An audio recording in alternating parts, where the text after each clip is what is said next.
morning and welcome to the weekly wrap-up on the Prepared Mind channel. I want to thank everyone on Patreon. I want to thank everybody on YouTube. There is just a lot that we do here. There's a lot that you do. There's a lot that I do. Everyone is paying attention here.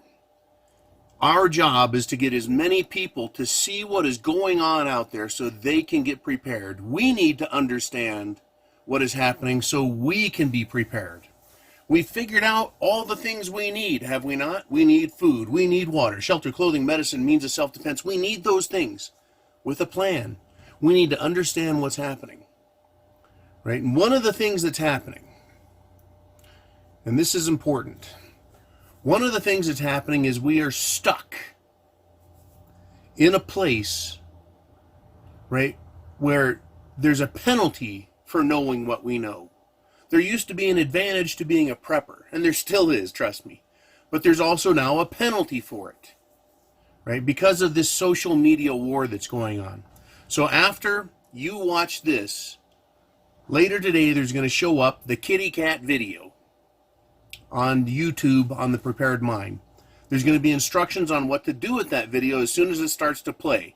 Follow those instructions. It's a way to get back at YouTube. They steal from everybody. They've put people out of business. They've destroyed channels and thousands and tens of thousands of hours of dedication and hard work. That is destruction of other people's property. It is theft. They steal from me. They steal from you. Our ability. That's what they're stealing, is our ability to understand and to help and to learn. So that is why we're going to do the kitty cat video. It is to learn more about these people by making them show us what they know. So let's get down to business, though. We are at the weekly wrap-up. The question I ask every week, are we getting further into shit-hitting the fan? Are we getting further away? Or are we getting closer to it? Well, every week I come back and I bring you news articles that I give you a little bit of opinion and editorializing about, and I say, hey, what do you think of this, right? Further or closer to shitting the fan, right? And it's always we're getting closer. And this week was no exception. This week, what happened? We had some massive news come down this week. I'm going to touch on a few subjects, cover a lot of material, and then turn you loose for your weekend. But when you get to the kitty cat video, remember, you don't have to sit there and watch the whole fucking thing, okay? Kitty cat video is to suck information out of YouTube. Okay, Iran shoots down a U.S. drone. That was big news this week. That was a big deal, right? They shot down a drone. There's a strike U.S. carrier group right there off the coast of Iran. Iran was watching them closely. The U.S. started launching drones. Iran shot the drone down. The Israelis were saying, hey, look, there's going to be a targeted attack. And the Israelis, that was through, I think, the Jerusalem Post. They came out and said, oh, yeah, there's going to be a directed attack. You know, that could have caused a serious confrontation, maybe war, invasion, World War III. We were that close to them just turning it loose. And somehow, yeah, the Jerusalem Post knew early. It seemed like a couple of days ahead of time. Anyways, however that shakes out, who knew what, when, and where, it got called off, right? We were that close to it. They called it off. Trump did. Yesterday, I did a video talking a lot about this Iran situation. It came that close. Iran was saying, hey, bring it on. We're ready.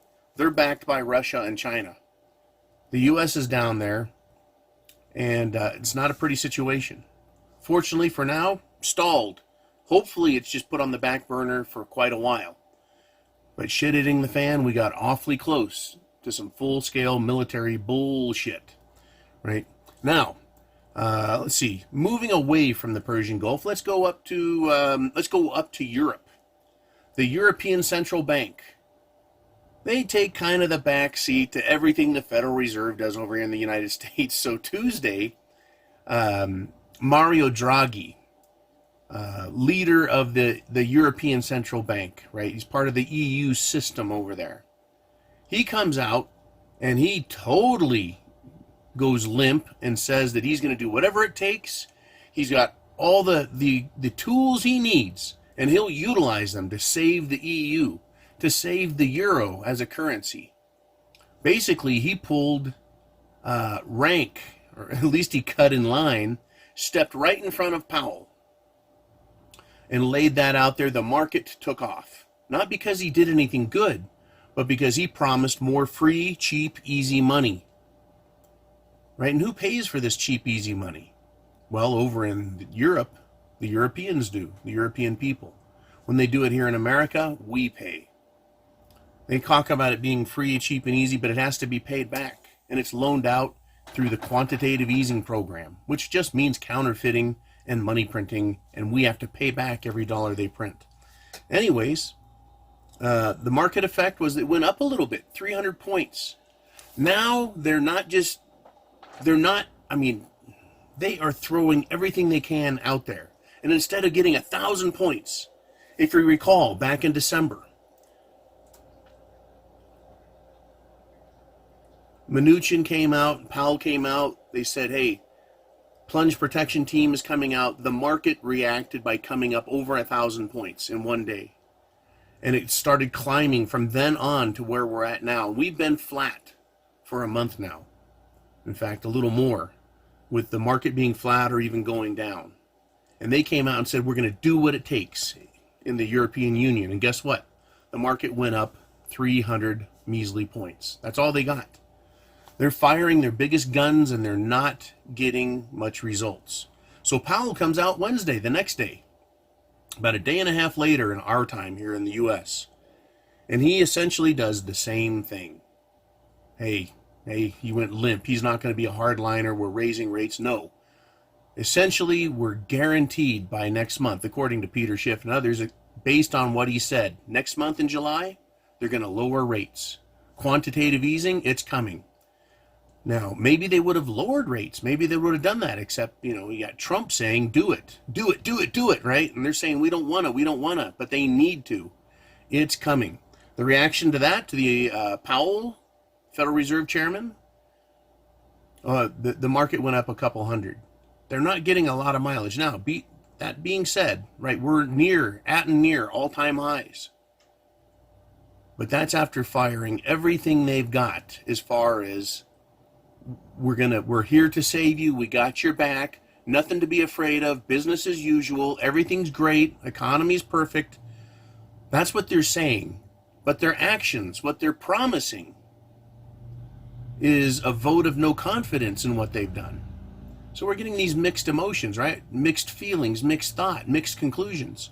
Same thing with Trump. He's got one foot on the side of the line that says, drain the swamp, I love America, make America great again. On the other side, he's got his foot in bed with all of the bankers, the Goldman Sachs boys, right? The deep state fellas. He keeps his enemies close and his friends closer, or however that works, right? How does that work, right? When you straddle the fence like that, right, if you trip, that fence is going to go right into your nutsack, right? He's straddling, probably you could say, yeah, the fence. Anyways, market has seen some massive effects. Now, what other effects happened? Well, money is just flooding into bonds, and cash is also now flooding into precious metals. Precious metals hit, exceeded, and then stepped all over some markers, some restrictive roadblocks that have been in place for 6 years. Gold is now above everything where it was, right? It is now at a new high, except going back to the 1900 high. But that's when they started smacking it down, and they've held it at this low level where it's at until now. They've broken away because confidence is lost. And we know what's coming. Everyone knows. So hedge funds know, the wealthy know, independent investors know. It's on. But they're saying the economy's great, right? The economy's great. Well, how come there's so much bad news? Once again, this week, we got horrifyingly bad news.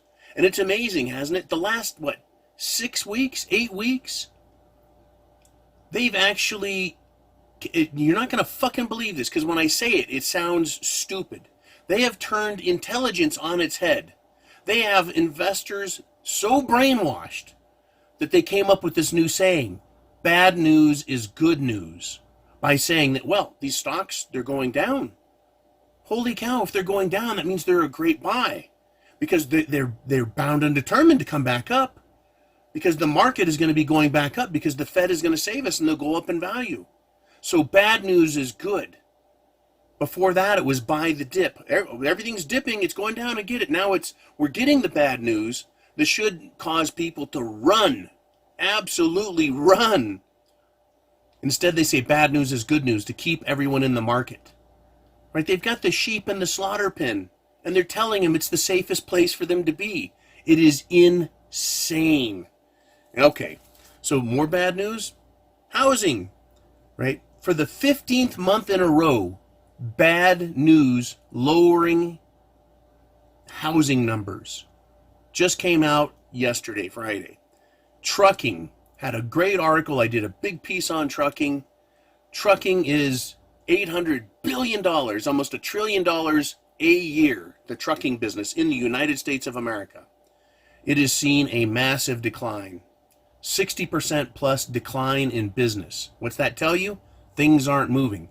I checked on some of the comments. Someone said, hey, wait, man, I'm in San Diego. I see as much traffic as ever. Well, that's traffic that's in a bottleneck, right? The bottle can be almost empty, but all the water when you're dumping it out is going to be in that bottleneck. Yeah, that's a traffic point, a heavy traffic point where Mexican goods are coming across the border. Of course, San Diego is going to still look busy. Hubs are going to look busy, but when you get out on the highway, you don't see traffic. Not like there was there. We've got horrifyingly bad news. In fact, trucking has seen over the last 6 months decline after decline. So you could say that there has been 6 months and we're in a trucking recession. What follows behind that is the economy, because the trucks stop delivering, because the stores aren't selling. Good to know. Now let's just change subjects a little bit. This came up this week. Scary as hell. Ebola. A case of Ebola turned up in Los Angeles. How did it get there? That's a great fucking question, right? Did it come across the border in LA? Or did it come across the border in Texas or New Mexico or Arizona?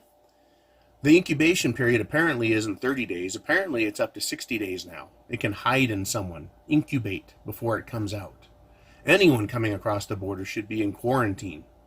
I mean, it's completely horrifyingly scary that Ebola has made it into our country. Yet again, we've been being warned about it. We've been talking about it. Ebola is coming. It's a disease that has a mortality rate, I think, of 75%, meaning if you get it, you've got a 1 in 4 chance of living. Those are not good odds.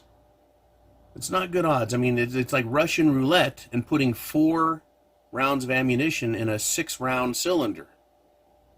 Right? That would be 2/3. That would be better odds than what you have. Right? Spin that cylinder and then pull the trigger. Are you kidding? I won't play that game. I won't do it. Not going to happen. So, yeah, this Ebola thing, don't panic, but get ready for more. Be prepared. Shit is going to hit the fan, and it's not going to be unilateral. It's not going to be in one sector. It's not going to be segregated. It's going to be medical pandemic. It's going to be power grid. It's going to be military action. It's going to be economic. Speaking of economics, yesterday again, United States manufacturing report came out, PMI. It dropped to a 10-year low. 10 years from 2019 puts us back in 2009. What happened in 2009? All the TARP money that they threw at the economy after the collapse kind of took a shit.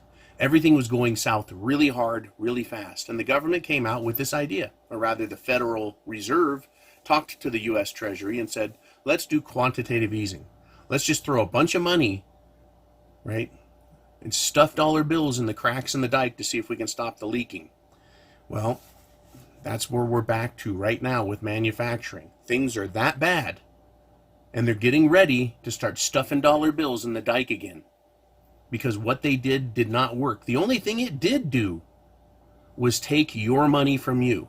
Bury you and me under a mountain of debt that we have to pay back our children, our grandchildren that aren't even born yet, etc.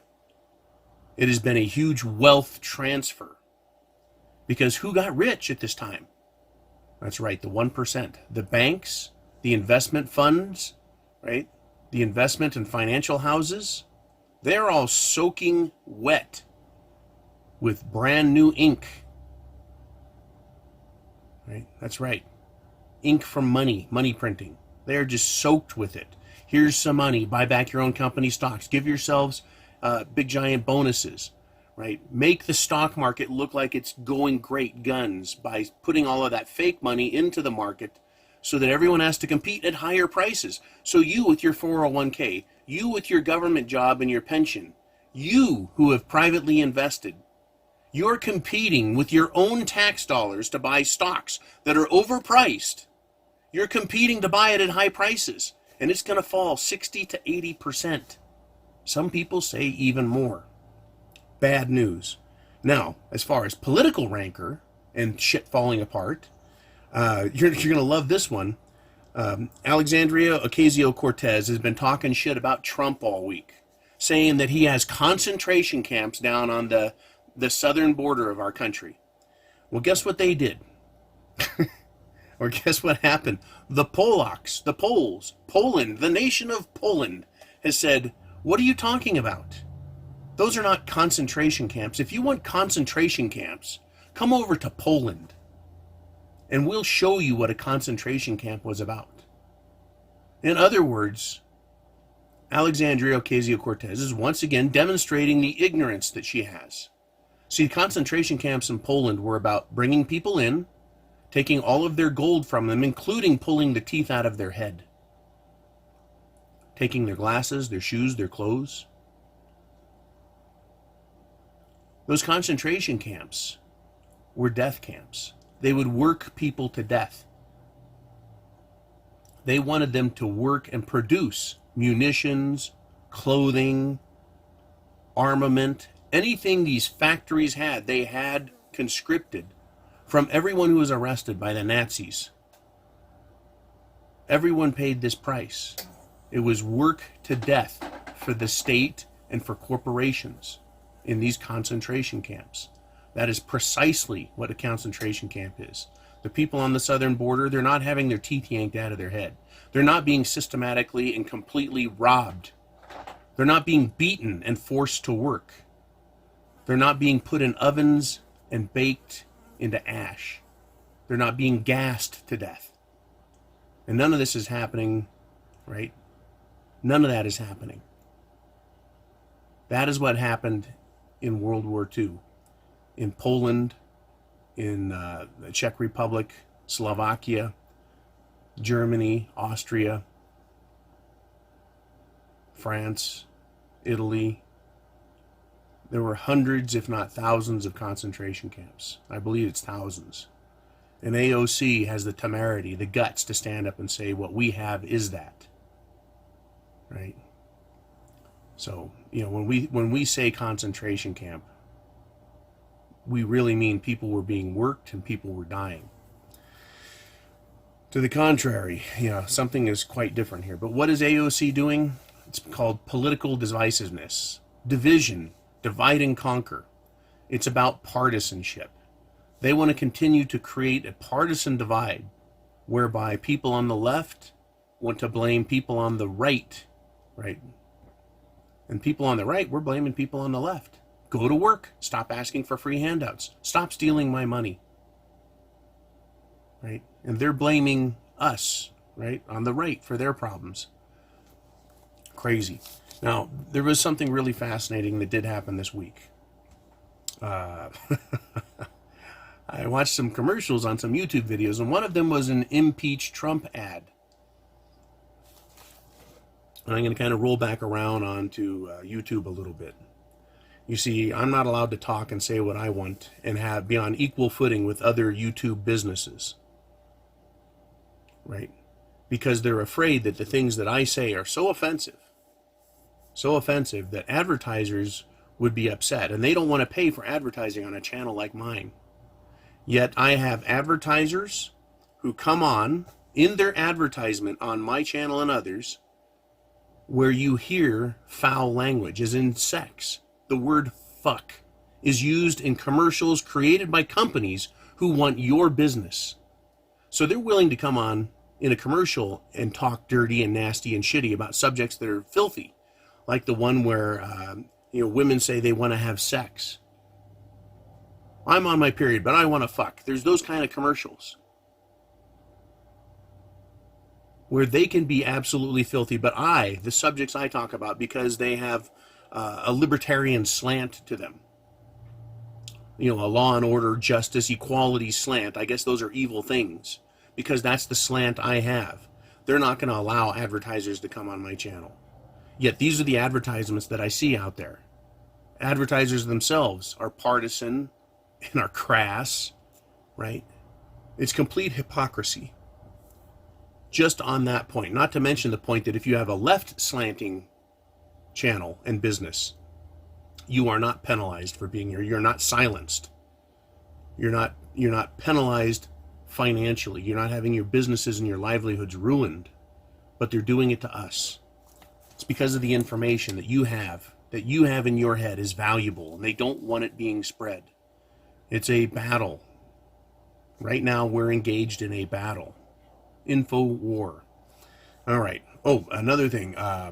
India. The nation of India has decided to send its warships.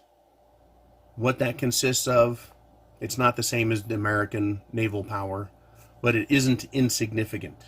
They're sending their warships over to the Gulf of Oman.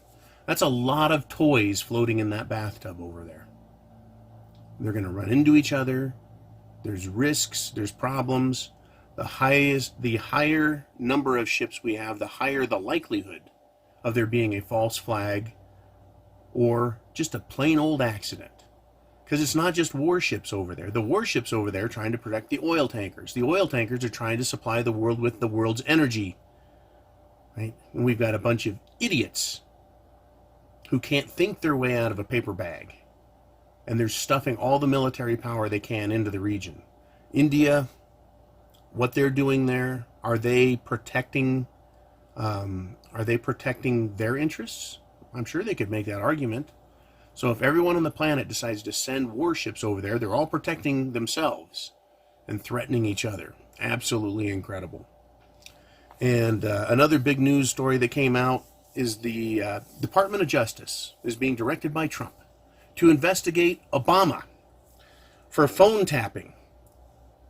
This has two things. Number one, good. Investigate Obama. But two, it's a circus. This is bread and circus. That's a show to get all of the QAnon types all excited, thinking, oh my God, he's going to investigate Obama. Let's get Obama in jail. Yeah. It's not going to happen. He's had the goods on Hillary, the Department of Justice, the Attorney General's office, the Inspector General's office, the Special Counsel's office, knows all about Hillary, knows all about her. All the crimes she has committed that have been publicly admitted to by James Comey, former director of the Federal Bureau of Investigation, and they have not arrested her.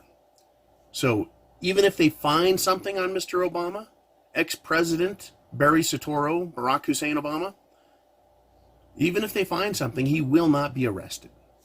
That would be a black eye on the deep state, right? That would be a punch to the chops. That'd be a broken nose. And they couldn't be embarrassed by that. Remember, we've got a war that's a lot higher than just me and you. It's a lot higher than government and the highest politicians. It's even greater than the biggest corporations out there that are pulling the strings of everybody. This is a scary world we live in. And these games have to be played. You and I can't do anything about it, but we can get food, water, shelter, clothing, medicine, and a means of self-defense.